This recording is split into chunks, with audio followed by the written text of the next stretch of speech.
The good life is about connections, as researchers at Harvard University found. Close relationships, more than money or fame, are what keep people happy throughout their lives.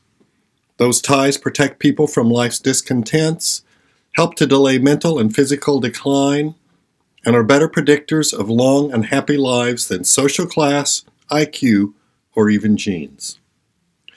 And what happens without close connections? Quote, loneliness kills. It's as powerful as smoking or alcoholism. A recent survey found that 2 in 5 Americans feel like they lack companionship, that their relationships aren't meaningful, and that they are isolated from others. Surprisingly, the younger generation is lonelier than the older generation. So developing and maintaining close connections, close caring connections, is both life-saving and life-enhancing.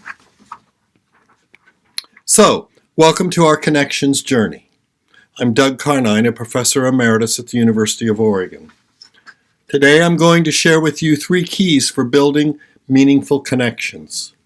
These 3 keys have changed my life, and I want you to have the same opportunity to change your life. That's why I wrote my book, How Love Wins, The Power of Mindful Kindness. But how do we create close, caring connections? The answer from science is simple: kindness. Kindness is the quality of being friendly, giving, and considerate.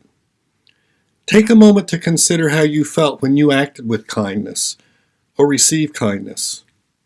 Now take a moment to experience that feeling. That positive feeling comes from feel-good chemicals called neurotransmitters that your body produces to reward us when giving or receiving kindness. John Gottman and his research team at the University of Washington found that kindness is essential to close, caring relationships with couples who have children or don't have children, with straight and gay couples, rich and poor, as well as violent and nonviolent individuals.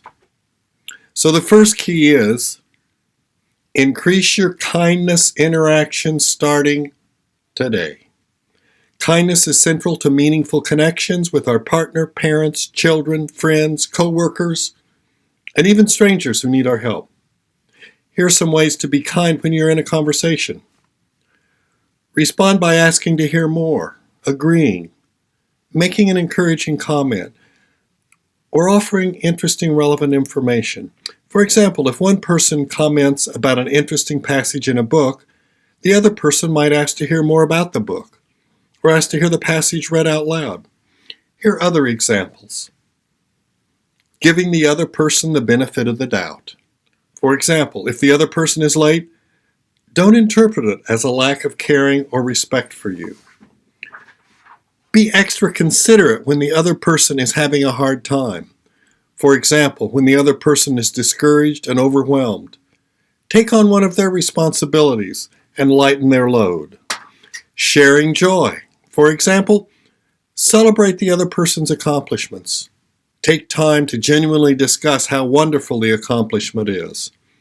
And finally, be gentle in conflict. Avoid criticism and blame. Professor Gottman found that caring couples responded to each other with kindness almost 90% of the time. The ratio of negativity to positivity was 1 to 5.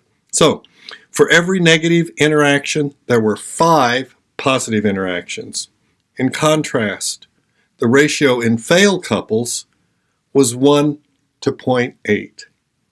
Basically, for every negative interaction, there was not even quite 1 positive interaction. Touching matters too. For example, one study looked at loving couples in which one of the partners was in pain. Researchers found that the pain decreased when the partners held hands.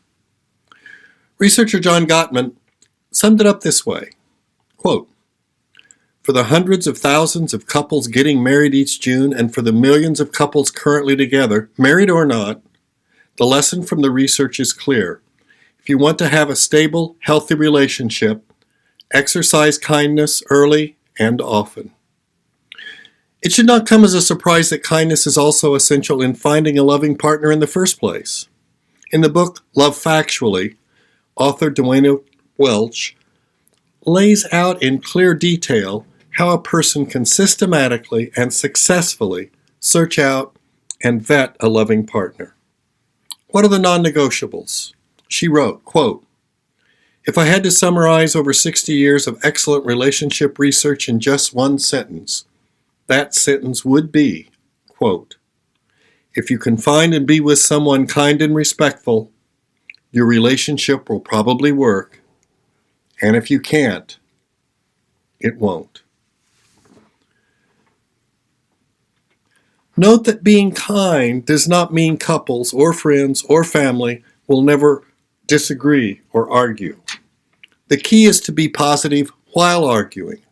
Here are some ways to be kind during conflict. For example, while arguing about doing chores, instead of blaming by saying you never help around the house, focus on what you need with I statements. For example, the house needs cleaning and I would really appreciate some help.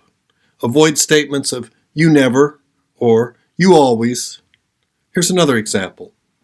Instead of saying, "You're late, what's wrong with you? You're just like your mother." Try this instead. "I feel bad for picking on you about your lateness. Let's talk about how I can help you avoid being late because I care about being on time." Remain positive in conflict by listening to your partner, friend, relative, colleague without criticizing, without becoming defensive, without shutting down, and without acting superior. Handle conflict with mutual respect, humor, interest, openness, and acknowledging your partner's feelings and ideas. Kindness and respect enriches all our connections, not just with a partner, but also with a friend, child, parent, or co-worker. But you cannot be kind and respectful unless you know what's important to the other person, what that other person cares about. Talking only about what interests you is disrespectful and unkind. You find out what your friend cares about by asking questions and being genuinely interested in the answers. Your friend's interests may differ from yours. So be curious about your friend's interests and be willing to learn from your friend about her interests.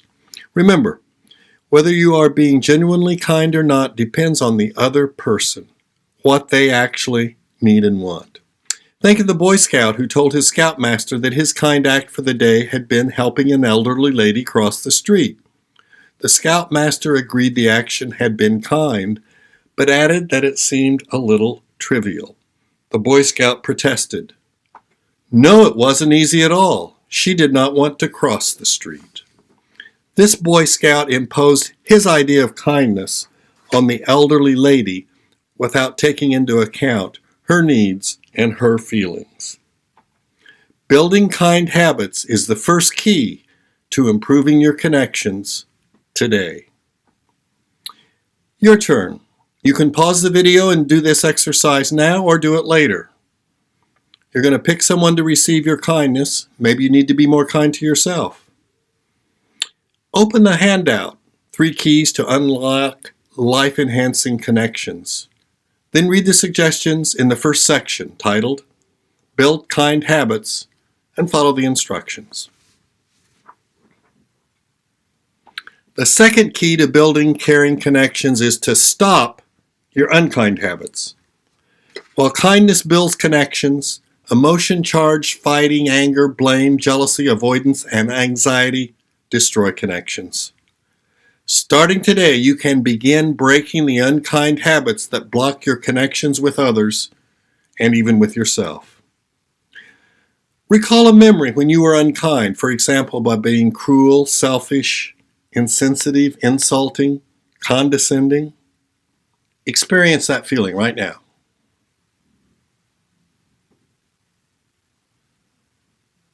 That unpleasant feeling comes from other neurotransmitters in our body punishing us for the unkind act. John Gottman and his research team also identified the most damaging and unkind habits in what he called disaster relationships. Contempt was the most devastating, followed by criticism, defensiveness, and stonewalling, where you withdraw or shut down in a discussion. For example, if the wife says, "Ellen gave me some pea seeds that are really working well for her," the husband might reply, "It'll take more than new seeds for you to grow anything." Contempt almost ended my relationship with my wife when we first met. She'd say something I'd disagree with, and I'd ridicule her in front of other people. She felt publicly shamed and defensive. Fortunately, very fortunately, she told me we were through if I continued that unkind habit of putting her down in public. I quickly broke that habit, and I'm grateful, for now we've been connected for 48 years. Another telltale sign of disaster couples is a lack of interest in the success of the other person. If one person mentions being honored for volunteer work, the partner might ignore the comment or display a lack of interest by deadpanning, "Good for you," while continuing to read the newspaper. The harm caused by unkind habits of contempt, criticism, defensiveness, and stonewalling aren't limited just to marriage. These unkind habits can also prevent or end relationships with friends, parents, turn siblings against each other, and create a toxic work environment. So what we want to do is stop those 4 really harsh, destroying actions of criticism, defensiveness, contempt, and stonewalling. But you cannot stop your unkind habits until you face up to them. Breaking unkind habits is the second key to improving your connections today. Your turn. You can pause the video and do the exercise now or do it later. Turn to the second section of your handout, Tear Down Unkind Habits. It's in the section on life-enhancing connections. As you read through this second section, write down the unkind habits that cause your connection to be negative, the connection that you would really like to be positive. Next, pick one of those unkind habits that you want to break, the one that's really causing trouble. Is it an unkind habit of thinking, worry, regret, anxiety? Or an unkind habit of action, anger, contempt, ridicule? Think about what triggers that unkind habit. Visualize the triggering situation and then describe and visualize how you might take a kind action instead, or at least a neutral action, but something other than the unkind action. An unkind act to yourself or to someone else makes us feel bad. We usually respond by trying to think our way out of feeling bad. For example, we beat ourselves up for consuming too much fat and sugar. Then we tell ourselves to stop those negative thoughts, but that usually doesn't work. In fact, telling ourselves to stop ends up just being one more negative thought. So now we have 2 negative thoughts.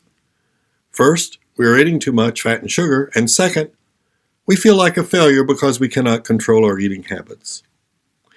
In contrast, when our mind is free from negativity, it can rest. Just as resting our body refreshes us, so too does resting our mind. A resting mind is a happy mind and ready to be kind. Really. In contrast, when our mind is full of negative thoughts, it's very unlikely that it's going to be calm and ready to be kind. We know that our well-being and happiness depend on close, caring relationships, and these come from fewer unkind habits and more kind habits. But how are you going to build kind habits and leave unkind habits behind? Not surprisingly, it is through mindfulness. The practice of paying attention on purpose to cultivate a mental state that is present, non-judgmental, and free of thoughts, free from those thoughts that distract us from our intention. Mindfulness comes with its own slate of proven benefits, both for our physical health, such as less stress and lower blood pressure, and benefits for our mental health.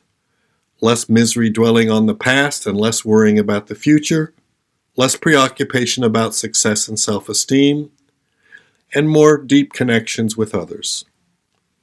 There are many ways to learn about mindfulness. One is by reading my book, How Love Wins. But now I'm going to take you through a special kind of mindfulness, sensing mindfulness.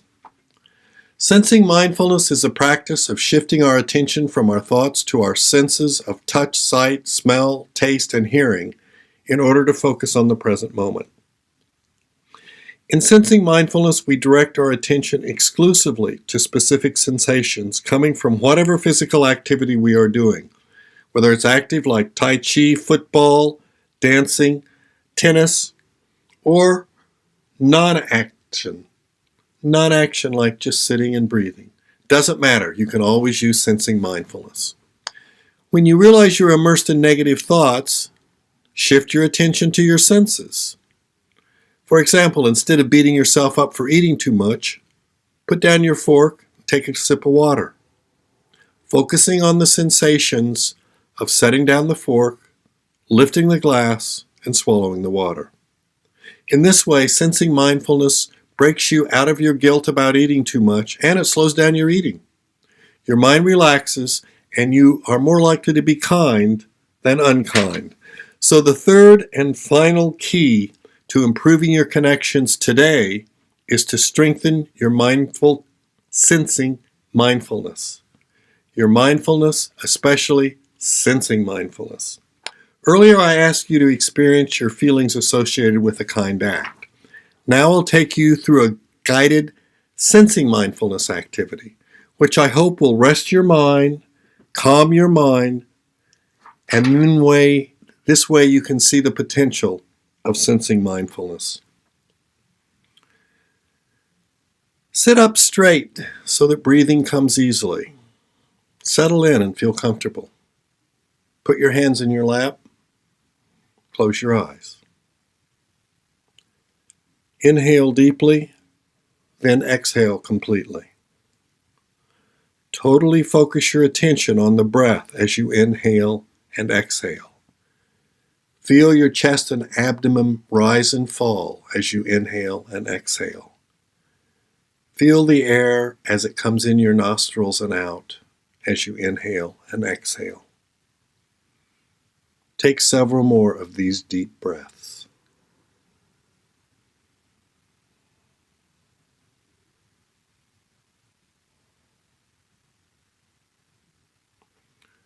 Now relax your forehead.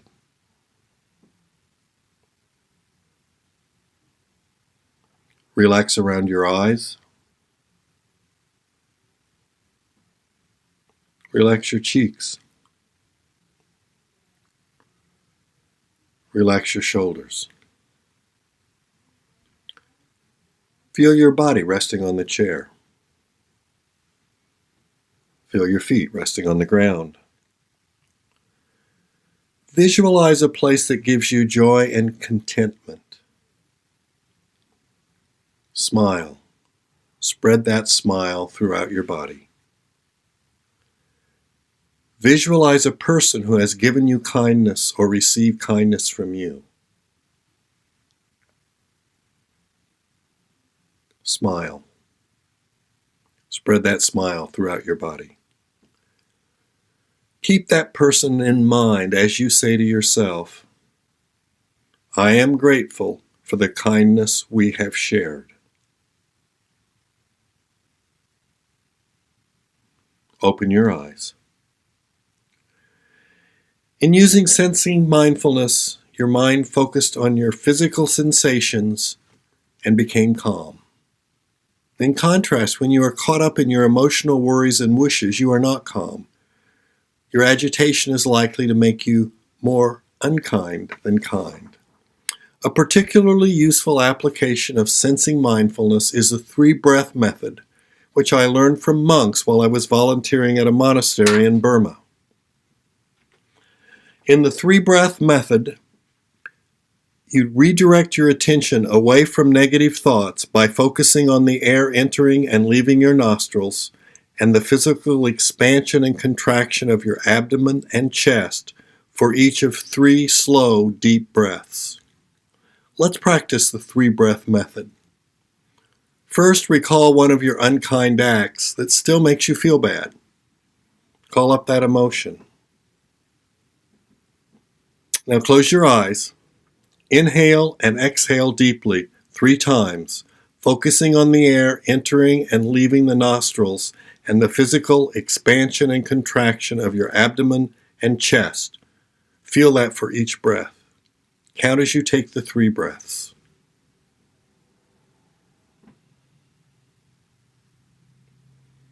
If you still have that upset emotion, take 3 more deep, slow breaths. This is something you can practice on your own later, the 3-breath method. The 3-breath method can be used almost anywhere. I use the 3-breath method to tame my unkind habit of anger. Taking a carton of dry dog food off a shelf, I accidentally dropped it, spilling the dog food all over the floor. Seeing the mess filled me with rage at my own carelessness. I swore and slammed the cabinet door shut, then I kicked the carton, which of course only made the mess worse and made me even angrier. What motivated me to use the 3-breath method to change my unkind habit of anger was becoming aware of the hurt I was causing my family. My practice of mindfulness helped me to develop this awareness of how I was hurting them. We need to deeply feel the negative consequences of our unkind habits in order to understand the importance of breaking those habits. When I would swear and slam a door in anger, I was so focused on myself that I never noticed the look of fear on the faces of my wife and daughters. I was using anger to control the behavior of those around me. For example, after I spilled something and became angry, my wife Linda might offer to clean up the mess to calm me down. Once I became more mindful, the shock of seeing how I was hurting and manipulating my family strengthened my motivation to change. By practicing the 3-breath method, my anger habit has softened. I learned how to recognize when anger was rising in me and to shift my attention to my 3 breaths, allowing the stirred up emotions to settle before I carried out an unkind habit. The power of the 3-breath method was driven home to me one day when I once again spilled that dog food and found myself looking down at a mess on the floor. This time, knowing that kicking the carton would only make the mess worse, I took 3 mindful breaths and started cleaning up the mess. I was actually relieved to not go through the feelings that are caused by throwing a tantrum. Sensing mindfulness is a valuable tool that does more than free us from our negative thoughts and emotions. It relaxes our mind, opens us to joy and gratitude, and makes us more aware of opportunities to be kind. The challenge we face is fitting sensing mindfulness into our busy schedules. Here's the good news. You can practice sensing mindfulness while you are doing your daily activities, such as washing, eating, brushing your teeth, dressing, cleaning, driving, taking the bus, walking, biking, and so forth. There's no need to squeeze an extra activity for practicing mindful kindness. So, since I do these activities many times every day, I can do them without taking any extra time beyond what I need to do anyway. And if I get distracted, I return my attention to the physical sensations of whatever activity I'm doing. I call activities done with sensing mindfulness mindful micro-practices. The way to transform a daily activity into a mindful micro-practice is simple. Engage sensing mindfulness during the entire activity. The more we intentionally engage sensing mindfulness through micro-practices, the more we reduce our mental bandwidth for negative thinking. We don't have the time and energy for negative thinking because we're paying attention to what we're doing. It increases our awareness of life's tiny joys and our intention to act with kindness. We notice when we are being unkind and then can change those habits, can break those habits, but first we have to notice them. And finally, micro practices give our mind a rest. I used to think that chores like taking out the garbage, dragging my daughters around to appointments, grocery shopping, waiting in line at a deli, and washing dishes were second-class activities.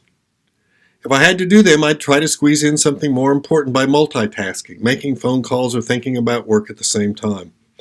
But now I realize that these kinds of activities can actually be a blessing, because at times they're great opportunities to rest the mind. For example, sometimes when driving my car, instead of listening to the radio or talking on my phone, I focus on the feeling of the steering wheel in my hands and on my field of vision, very broad, for safe driving. Or when grocery shopping, I sometimes direct my attention to my feet coming in contact with the ground as my hands feel the pressure of the car as I push down the aisle. Brushing my teeth is one activity I always try to do with sensing mindfulness. Strengthening your sensing mindfulness is the third key to improving your connections today. Sometimes just stepping outside can be a useful micro practice. Linda and I have a small dog who often can't be bothered to leave the deck and go all the way out to the grass to do his business. As a result, stepping onto our deck is an exercise in sensing mindfulness. If we don't pay attention to what's under our feet, we're likely to get a nasty surprise on the sole of our shoe. Using everyday activities as an opportunity to practice sensing mindfulness and rest the mind offers some powerful benefits in terms of changing our habits. For example, by breaking our unkind habit of being distracted when we're driving, we're likely to have fewer accidents because with sensing mindfulness, we're paying attention to what's around us. Sensing mindfulness can also help us build kind habits. For example, routine activities become more enjoyable, energize us, and give us moments of contentment and gratitude. All these are ways we can be kind to ourselves. In addition, we can make the most of our time. As I said earlier, it's not necessary to fit an extra hour in the day to practice mindfulness. We can do it during activities that we need to do anyway. Finally, we build up a mindfulness reserve, increasing our capacity for calmness and kindness in times of stress, in the same way that lifting weights in the gym increases our capacity to build physical strength to lift heavy boxes on moving day. Your turn. You can pause the video and do the exercise now or do it later. Turn to the section of your handout titled The Third Key, Strengthening Your Sensing Mindfulness. Follow the instructions for how to strengthen your sensing mindfulness.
You've learned about the 3 keys for making closer connections.